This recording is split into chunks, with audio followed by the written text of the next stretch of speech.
Hi, I'm Lippy. And I'm Grumpy. Together we're Lippy and Grumpy Do Podcasting. In this episode, what we did over the summer.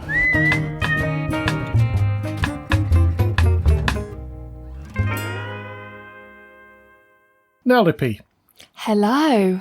It's been a long while. It's been such a long while. I think it's over 2 months. Fairly close to over 2 months. That sounds about right. But we've had a very exciting summer. We have. There's been lots going on. Which still seems to be happening because it is 27.6 degrees in the office here. And I've had to shut the door because there's some noise downstairs. Yes, we were 28, but the best thing we did is invest in an aircon unit. We were slightly worried about it because we bought it and then a week later we went into the plunge of coldness. Yes. But then now, last night especially, it was 28 degrees, blasted it for an hour before we went to bed. It was ice cold in there. It was so good. I am very jealous. Very jealous. But we've only got 2 more nights of this and then 3 more nights. Who knows? Anyway, last week week before I sent out some social messages. You did. And I may have caused a bit of confusion. You did, yes, I think anyway. Yes. So just for the record, you are not pregnant. I am not pregnant. We have had an addition, but it has got 4 legs and is very fluffy. And his name is Floyd. And he is an Australian Labradoodle that we picked up yesterday. And he's settled in so phenomenally well. I can't quite get over how calm and collected he is in the house. Oh, I'm just excited to meet him. Only a few days. So I shall put some photos on the socials because he is too cool for school, as they say. Yes. Especially the picture of him asleep on your shoulder. Yes, but that is showing a rather large tummy of mine, so I might crop that in a bit. Yes. However, I would like to point out this photo is super cute of him asleep on your shoulder. It is, yeah. However, that will be his spot now, you realise. Well, possibly, but it was a bit hot, so he was only on there for a little bit. But in the winter, he won't be too hot, and he'll get bigger and bigger and he'll want to come and sleep on your shoulder. Well, the thing is, as he gets bigger, he'll be able to sit on my lap the moment he falls through the middle. So it's not particularly comfortable. So as he gets bigger, he'll take up more space. He's not supposed to be massive. I think medium is the size. He's chunkier than the other brothers. Yes, he was a bit of a chunker, wasn't he? He still is a bit barrel-like, but big feet and legs. So I suspect he'll be a bit more like his mum than his dad. Cute. Very cute indeed. So we'll keep you up to date with the Floyd tales. And we are going to launch an Instagram channel, apparently. I've heard. It would be very difficult deciding which photos to put on there. Just all of them. Just put all of them on. Well, some of them a bit blurry and, Wife of Grumpy's videoing skills aren't exactly Oscar winning. Let's put it that way. Good point. Good. Okay, well, before we go through a roundup of our summer, I just wanted to shout out to the Screaming Tomato, who's had a bit of a tough time lately, and just to know that we're thinking of you, and just to remind him that I've known him longer than I've known Lippy, which is quite scary. Well, that seems crazy, yeah. It does, yeah. Yes, indeed it does. Crazy. Yes, so anyway, we're thinking of you, Screaming Tomato. And no doubt you'll be back with some observations. I have got one from the last episode, which was so long ago we've probably forgotten it. So I shall do that at the end. Anyway, I started off the summer with a trip to Le Mans Classic. Yes. Which was... it's odd when you're expecting something to be good and you go there and it's even better than you thought it would be. It was just a brilliant trip. So there's 3 of us in a Volkswagen camper van and only one of us slept in the van. 2 of us slept in a let's say, tent on its last poles. It didn't come home with us. It was leaking on the odd bit of rain that we did have. And the poles went through I couldn't say canvas. It's not canvas. It's some sort of nylon, but anyway, so it didn't come back. But it was a brilliant trip, except for, I have to say this, P&O Ferries. Oh no! We booked it as a package, and had I known we were going on P&O, I wouldn't have booked it. or would have gone some other way because of their really quite horrendous dealings by sacking lots of staff a while back and then re-employing people at next to nothing. So I used to love P&O because there were some good restaurants and cafes on there, and now it's all self-service. Even the tills are self-service and didn't work very well. So I'm sorry, P&O, but I would not be going back on one of your boats unless there isn't a choice. That's the moaning over. You'll be pleased to know. Done. We did have a bit of an incident, though. So when we were packing up, did you? The stuff in the camper van was being packed up into plastic boxes. Yes. And one guy's doing that, and we're having a couple of beers and arsing around a bit. And he comes out, he turns around, and all of a sudden there's a very rude word, and he goes running off, jumping in the van. And the other two is looking at one another, what's wrong with him? And they thought, it must be pretty serious. He never moves that fast. No. And what had happened is he put a lighter in for the barbecue and the gas hob in the box, and it didn't have a lock on the trigger. So as he pushed the lid of the box down, it pushed something on the trigger, which ignited and then set light to the top of the box. I mean, thank goodness we were there and we hadn't just sort of pushed it away and then got after the circuit. Yeah, imagine if it was the last thing that got packaged up and he just closed the door straight behind it. That would have been the whole van gone. It would have been. So I think top tip is only use those that have got some sort little of lock on. Lock on them, yeah, exactly. But if you like your classic cars and you like them all the way back to 1923, highly recommended. It's a superb event. Very, very good. And our tents were about 100 yards from the track. Oh, so that was super close. Yeah, so we sat and watched the racing well into the night. Watching 1920s cars go around with what seems to be candles in the headlights is really quite something. That's quite cool. Very good. And even though it's that close, you can still sleep because the sort of the roar of the it's like having a nap in the Formula One. Best thing ever. It's white noise. It is white noise. What we did see on the way down, though, was a pizza vending machine. And I am slightly gutted that you didn't stop and get one. Well, we did stop and looked at it. I thought it was far too complicated, but I did take a photo. So was it in French? That was part of the problem. Although I think there was an option to put it in different languages. Yes, I could have helped. I'm rather good at French. So I hear, but there's been no evidence of that. Je parle un peu français. Oh, very good. Thank you. Yeah, but that's about it, isn't it? Do you know what that means, though? You speak a little French. Yeah. See? That's good. Yes, very good. Is there anything you need to know? I speak a little bit of French. And do you speak English? Oh, I've no idea what that is. Parlez-vous anglais? Oh, yeah, of course it is. I normally find, though, if you talk to them, they're in French, and it's not very good. They'll speak it back in English. Anyway, I did some videoing and sound recording, so I do have a little sound bite.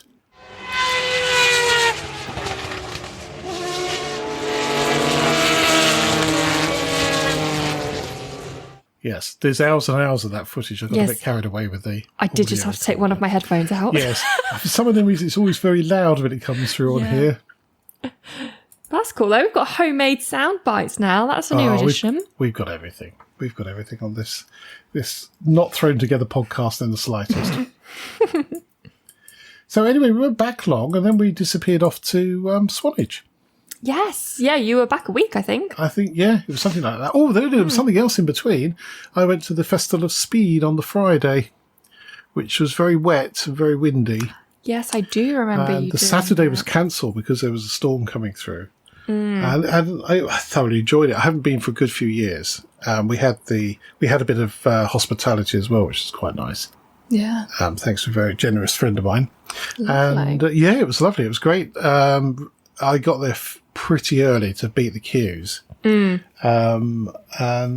managed to walk up a bit of the track, a bit of the hill. It was very good. And if you do go, it's well worth getting the roving grandstand ticket, because if it does bucket with rain, you can actually shelter and see the cars going. Oh, that's some of them good, quite gingerly. Because it's very open there, isn't it? It is very not a lot open. of cover. Yeah. We walked up to the top of the hill where they have the rally stage, which is my favourite bit.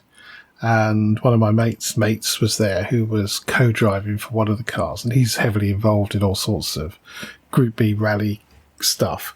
And he was due to go in about half an hour. He said, well, I'll just show you around the paddock and introduce you to some people. So we had a good old sniff around the cars and learned quite a bit, which was great. It was a real added bonus to little private tour. Yeah, I know. It's like you're a VIP or something. He was a little bit like that. Yeah, very good. Really good fun. Really good fun. So maybe again in a couple of years. So we went to Swanage, which was we did a bit mixed weather-wise. It really was. It was beautiful when we got there on the Thursday. That's morning. right. Yes. Really, Yes. I got sunburned, putting the tent up. Classic. Yeah. That's a classic Swanage occurrence. I just want to come back to the phrase "putting the tent up." Oh, So, I did. New tent. And New tent. in your defence, some of the ground, or in fact most of the ground there, is very stony. Yes. So it's quite hard to get Really normal hard. pegs in. However, with those pegs, they do need to go all the way in. Otherwise, what happens when Yeah. it gets windy, they pop out, and because you haven't put all of the guy lines out, We did most of them. you didn't do the really important one, which was the one Yeah. facing the wind. See, the problem that Duck Boy and I have is we're both of the mindset of, oh, that'll do. Yeah, let me show you the peg. Let me give you the Until it peg. doesn't do. Let me show you the peg that we recovered from underneath the tent. Is it? That is definitely that'll do peg. We just That is smashed it in half. But it wasn't even a that'll do because it wasn't in the ground. No. It was under Oh, the yeah, tent. that'll So, do. again, a We photo obviously of that clicked will be that going one out. on the socials. Yeah, we do have that problem. I hadn't been a participant in purchasing the extra pegs, but we thought, we'll get extra pegs just so we definitely have plenty of pegs. They rock up and they are long, and we didn't quite have enough time to get any more Yeah. pegs. And where we camp, you can't have a long peg. You can't go that deep into the ground. You just won't make it. No, I bought us both a pack of, which are like 9-inch nails with their plastic they were top good. on them. And they should be okay. You should be able to get those through next year. Yeah, they were. I liked those. We used Yeah. those for Weyfest. They were great. Yes, of course. But yes, Weyfest so as Swanage well. was great, was lovely. Yeah. We did bail out early. Yes, and- well, you weren't the only ones because it was a Bambino weekend with lots of families, kids turning. I say kids, getting close to 30. adult kids. And the other tent, which I think it's about third hand, that sprung a leak, and there was a lot of rain. It was very wet and very windy. And I think Duck Boy and I made the right call when we did. We decided on the Saturday we were just going to go home. We weren't going to stay overnight. The thing is, if you hadn't stayed overnight, the tent would have collapsed on top of you Yeah, exactly. because you hadn't put it up properly. So we made a great call. So that was a good call. That was a good very call. good call. But the others ended up in a hotel. They did end up in a hotel, but we had a glorious day on the Sunday. This was the bizarre thing. Yeah. You'd have a really rotten day, and then the following day would be, a great summer's day with no wind, no rain, and sunshine. Very strange weather. We've not had anything quite like that before there. No, we haven't actually. It's either been all rain or all sun. It's very unusual to be all rain. It has happened. But, when you turn up, yes. when we turn up, because yeah. we're only normally go for about Yeah. 3 to 4 days. Yeah, well, we did have a trip to the RSPB Centre at Arn and Lovely. did a nightjar walk in the evening. So they served up a curry followed by a really great walk. And they showed you all different parts of the reserve. Lots of birds. Lots of birds. Actually, not that many birds because it was sort of evening going to sleep time. And the nightjars, by their name, only come out at night. So they roost. And then they make a noise like a seagull outboard motor is the only way I could describe it. Sort of bop, bop, bop, bop, bop, bop, bop noise, which is quite distinctive. So we did see some flying around. But what was really interesting is they were talking about this bit of land that they've acquired close to the original reserve, which has been there for decades. And they thought it would be a 3-year funding process because they had to raise money publicly. And they had Chris Packham front the appeal. And was it 3 years or 18 months? It might have been 18 months. Yes, it was 18 months, not 3 years, sorry. 18 months to raise the money. It was quite a bit of money. They'd reached their target in 3 days. Oh, wow. Yeah, I know. That's impressive. Yeah, really impressive. Good and going. it's a great piece of land as well. And there's a lot of work going on in that area to do with diversity of soils and habitats. And a big project, which looks like they're building there, but it's not. It's actually keeping all the kit together so they can go work on the wetlands. So it was a really good evening. If you're into wildlife at all, it's a good place to go. If you like a walk, it's a good place to go. And if you like a good curry, it's a fantastic place to go. Yeah, so we got back the end of July, very end of July. And the next weekend was the Frozen Camper's son's first birthday. It was. Which would have been really fun if it wasn't tipping down with rain again. It was so wet. And yes, the partner of Frozen Camper is an avid barbecuer.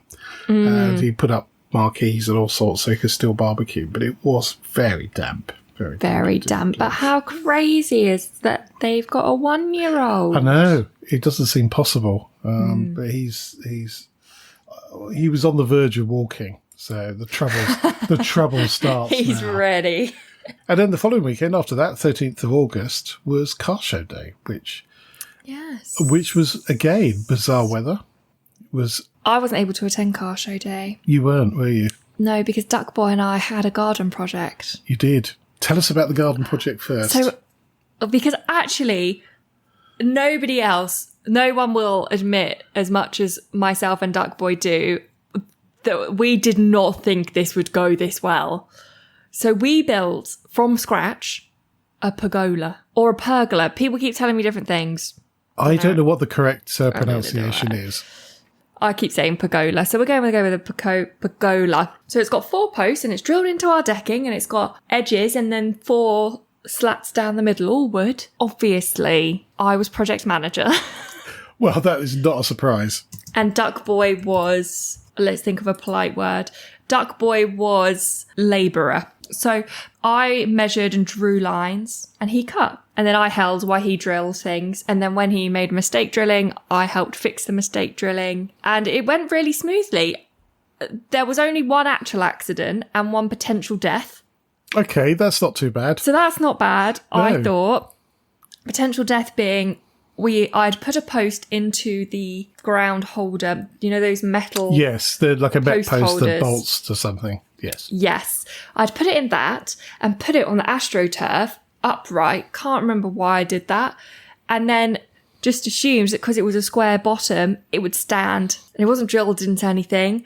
I turned around, was talking to Duck Boy, and his face just dropped. And next thing I know, this post just slams next to me on the floor. Yep.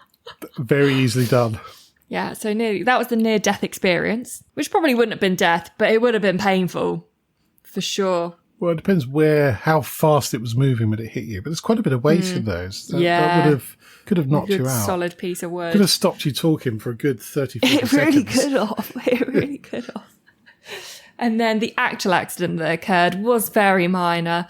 But trying to be professionals, we used clamps to clamp the top edges to the posts and to then drill in. And I forgot that when you took the clamp off, if it wasn't drilled, you need to hold the wood, otherwise it falls. So Duck Boy's holding one end to support it. I just take the clamp off the other end and it slams on my shoulder. That was quite painful. Yes, it would have been. Yeah. That could have been a broken completely collarbone. My own fault. Yeah, you don't remove the clamps or cramps in case there's any... in case there's any woodworkers here. I know there's a bit of angst between... my Is that what it's called, a cramp?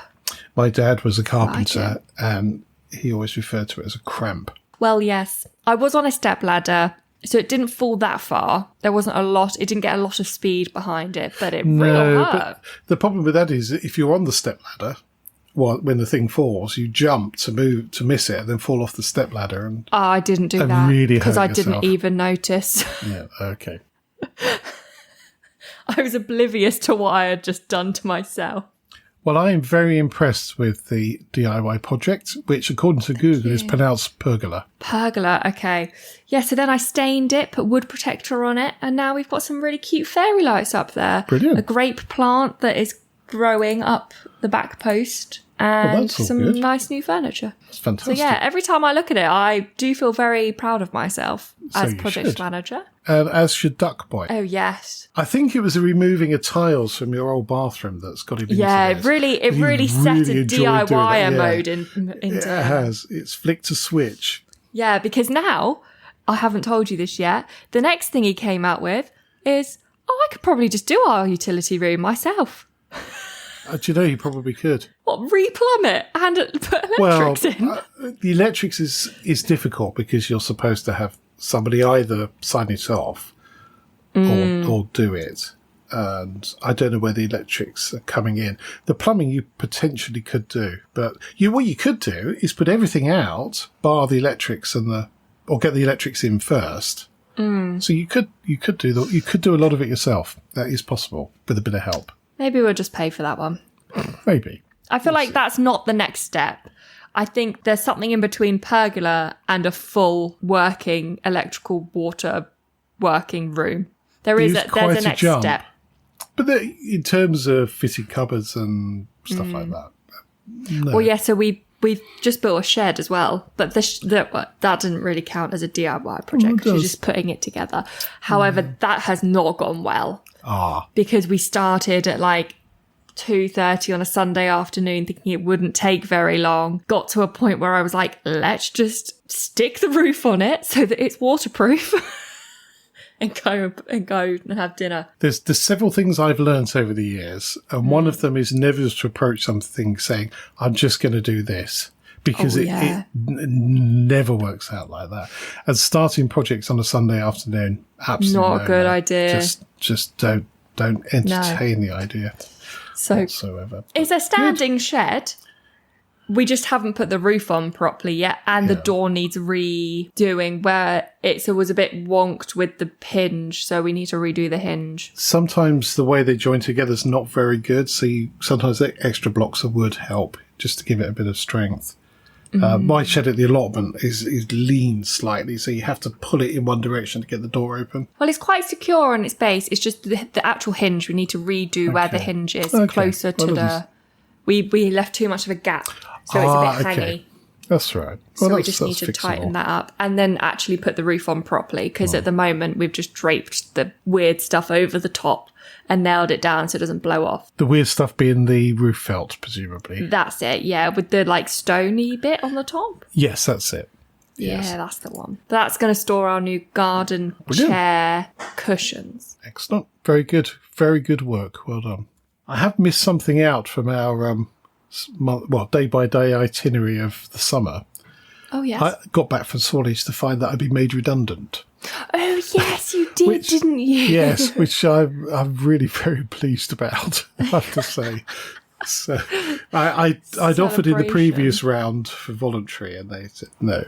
And then they had to do a second round. And you were finally picked. Well, for the it wasn't so much picked. It was, we're going to do this. We can give you a settlement. So essentially you get a bit more than you would do if it gone through the redundancy process where they'd actually pick somebody. But then and it is time to go. What's going on there is not great. So I've got another week and a bit, and then I'm a man of leisure for a while. Man of leisure. Yeah. Lovely. Which is Play with the puppy. Exactly. Great good timing. Very, very good timing. So while you're doing your pergola... Yes. We were stood in a field, jabbering away. Yes. We got there, I got there about 8 o'clock, and the heavens opened. It was torrential rain for about 20 minutes. As lots of people had turned up with their classic vehicles at this point, and I'm thinking, oh no, this is going to be a washout, basically. But after 20 minutes, it disappeared, and the clouds blew over, and it was a lovely day. It was warm. There was a bit of cloud every now and then, so it wasn't as hot as it was the previous year, which was ridiculous. The previous year was ridiculous. And we had a very, very good day, and we beat our all-time record for profit, which is good because that all gets ploughed back, mostly back into the community. It's about 93% goes locally, and then other bits go further afield. That's really good. So yeah, really good. Really, really good. Everybody seemed to have a good day. And again, it's one of those odd weekends where we've had so much horrible weather where people don't go out or don't take the cars out, that you get one day where it's glorious and everyone came out. Everybody turned up, which was good. But what was very interesting is we decided to use a different registration system for this year. And we were literally days from starting it, and the company went bust. And it was specifically designed for car shows. We sort of panicked a bit, and then chose Eventbrite. And it was a bit of a shoehorn to get it in there, but by and large, people understood what to do. There's some people that said it was completely unworkable, but I think you're going to get that with anyone and any system, though. Well, what we did is we had a crib sheet to register your car. You do this, do this, do this, do this, do this, and it was generally the people that hadn't looked at that were having the trouble. That struggled. Once we showed them that, everything was fine. What was really interesting, and it's the last 2 weeks before, I was getting loads of inquiries through Eventbrite saying, "I tried to book for. I haven't got a classic car. I just want to come and look." And I'm thinking, well, it's all there on the website. That we've put a lot of time and effort into creating a list of questions that people ask. So you don't have to phone up and ask. It's already there. And then it dawned on me that these people are finding the event only through Eventbrite, not through our website. Yes. So they haven't got that information there. No. So that's a top tip for us for next year. But there must have been, I reckon, 300-400 people had found the site via Eventbrite, because you can see how many have come to it from within Eventbrite. So that's really interesting. Yeah, it is really interesting. So you look at this, you go, well, actually, it's quite expensive to use Eventbrite. But then for an extra 300-400 people, if those people had come through the gate, then it pays for itself. Worth it. So Sounds very good. So we're starting planning. I think next week is our first meeting for next year. No rest for the wicked when it comes to that show, is there? There is no rest at all for the wicked. But it's not too bad. It's a bit of a panic at the last minute because you've got final numbers and you're trying to arrange clubs and all that sort of stuff. But it's good. And once you've got everybody in on the day and everybody settles down, and it's a brilliant day. Yeah. Brilliant day. Anyway, so we went from that to Weyfest the following weekend, which is a little festival just outside of Farnham. Great festival. We were there Friday, Saturday and Sunday.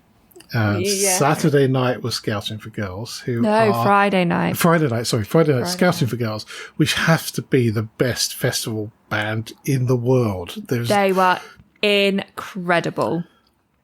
We're going to come back next year just to watch them again. Yeah, I'm sure they'll be on because they're fairly local. And it's generally one of the biggest crowds is for Scouting for Girls. And Roy Stride, who's the frontman, describes himself as part musician, part children's entertainer. Yeah. And I think that's absolutely bang on. That is, yeah. It's very, very, very good. All of us have very achy legs afterwards. We jumped so much. Yeah. There was a lot of jumping that goes on. It's very, very good fun. So highly recommended. We went to pick our puppy on the Saturday, which was just down the road, fortunately. Yes. So we were out for a couple of hours picking Floyd. And interestingly, it's the quietest of the 7 brothers. And it's the one He's that loony. Wife and Grumpy and the Horse Whisperer liked the look of the most. And Wife and Grumpy was amazed he was still there because we were 6th, I think, out of 7. Yeah. And but the lady he was fate, but the lady who breeds them said he's quite a bit quieter than the other ones, and all the other families had young kids. And he just didn't. It was too much. It's too much. Too much for him. So I think he needed an old semi-retired couple. Yes, a quieter come couple. Swoop him up. Yes, although I think we might run out of energy before he does. Yeah, so that brings us to the end of the summer, I think. I don't think there's anything... We had a Christmas dinner, didn't we? Oh, we did have a Christmas dinner. Yes. Well, it was a Bank holiday, Christmas barbecue. Bank holiday Sunday with some very old friends of ours and an ever-increasing family with grandkids now. And that was very pleasant. But that seems to get later and later every year. So. It does. It was due to the weddings this year, though, I feel like, that we pushed it because we all got married in April. Well, both families had weddings, didn't they? 1 week after the other. And then last weekend we had a trip up to Norfolk wife of Grumpy and I and some friends. That looks lovely. It was very nice. The weather was incredible. And we revisited the birth of Duck Boy. Oh, the name, yes. Of the name? Of the name, not what? the, yes. Wasn't born in Norfolk, I don't think. Well, I don't believe so. But the name Duck Boy was conceived in Norfolk. And yes. And sure enough, there was lots of ducks and geese. Well, we had been at a 70th birthday party that weekend, and we did go hunting for ducks because there was a pond, but unfortunately there weren't any there. Oh, that's a shame. Yes. That's a shame. There's nothing like an agitated duck because they're quite vocal about the whole thing. So that was our summer. Yeah. And we're not going to do a top tip or a fun fact. We're not. No. We're not. But as a bonus, next week, you'll get a normal-ish episode. Yeah. So get it 2 weeks in a row. Woohoo! Yes. And then I'll be retired and maybe it'll come out every week. Who knows? Oh, I might be retired by then as well. You know. Who knows? It sounds like fun. It does until you have to pay the mortgage. Don't remind me. That's it for this podcast. Thank you so much for listening. You can help spread Lippy and Grumpy's view on life by leaving a review on your favourite podcast platform. If you're not sure how to leave a review, or if you download from Spotify, there's some help at lippyandgrumpy.uk/review. And if you would like to get in touch, email podcast@lippyandgrumpy.uk. So it's goodbye from me. And goodbye from him. Goodbye. Bye.